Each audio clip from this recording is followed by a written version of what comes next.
Hello， 大家好，宠粉的姨太又来了。前几天和大家唠了红气养人的代表，然而凡事总有两面性，有红气养人，自然就有红了反而不如出道时惊艳的例子。想不想知道他们都是谁呢？接下来姨太就带大家一起看看吧。明明过得好好的，却已经开始被大家怀念的明星，除了小李子之外，又多了一个马思纯。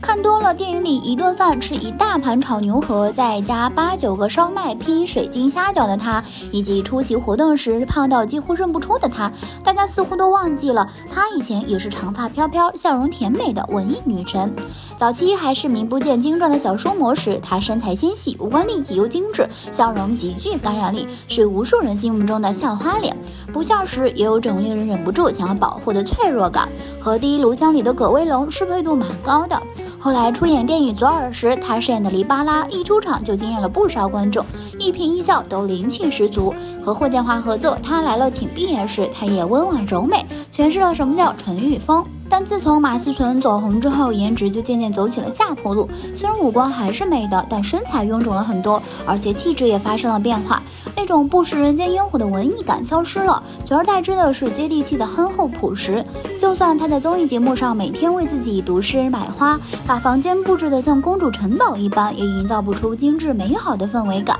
如今他总被吐槽笑得像海绵宝宝，只能演小美女或接地气的人设。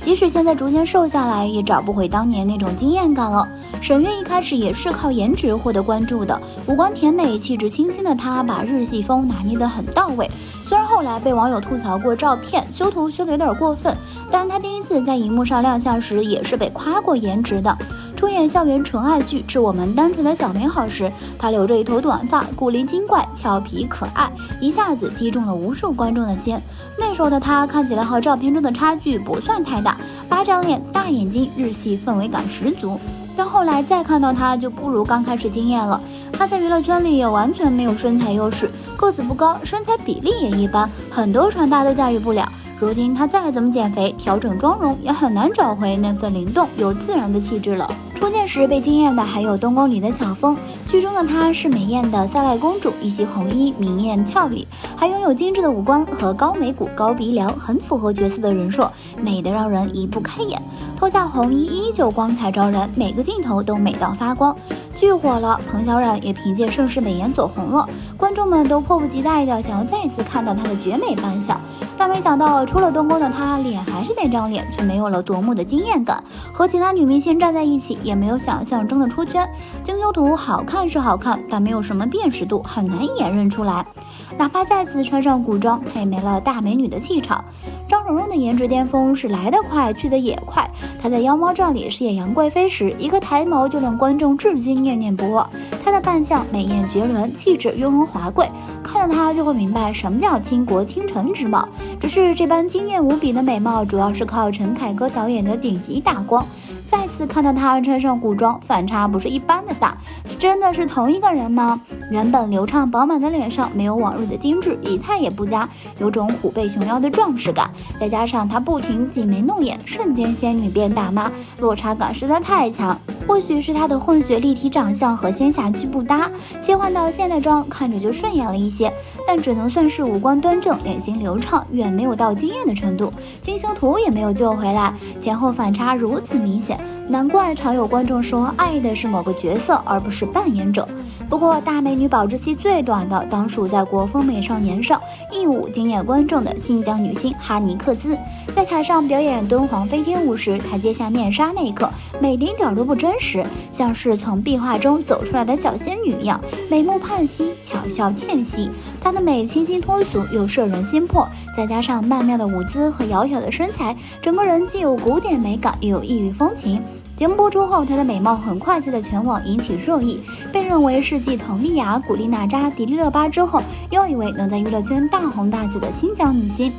陈赫还火速将她签约到了自己的公司，当年的卫视跨年晚会也邀请她做了主持人。可是妆发依旧精致的哈尼克孜，怎么也美不过舞台上的惊鸿一瞥。演现代剧时，五官依旧是美的，但看起来有种说不出的别扭。演古装剧时，妆容更浓艳一些，但是也暴露了她嘴凸的缺点，一说话下半张脸的纹路就很奇怪。而打光不好的情况下，她的状态就更一言难尽了。